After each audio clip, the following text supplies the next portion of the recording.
Pelabuhan Makassar sibuk kirim hasil tambang, barang masuk tak seimbang. Aktivitas ekspor dari terminal peti kemas New Makassar terus meningkat, namun ironisnya barang konsumsi yang masuk masih tergolong rendah.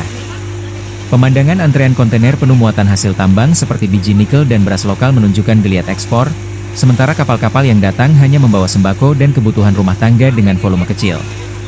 Bongkaran tidak meningkat signifikan karena daya beli masih lesu, ujar Ketua Umum DPW Alfi Sulselbar, Yodi Nalendra, dalam Tribun Business Forum, Jumat, 13 Juni 2025.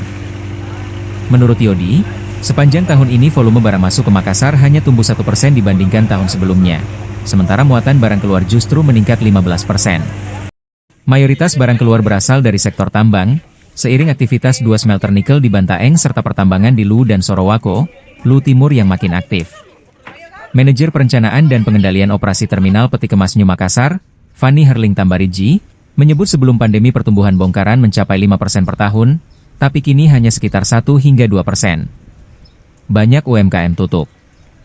Ekonomi memang jalan, tapi lambat. Itu terlihat dari barang yang masuk, ujar Fanny menggambarkan situasi terkini.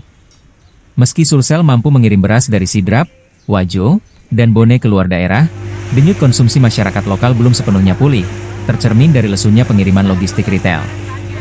Download Tribun X sekarang, menghadirkan lokal menjadi Indonesia.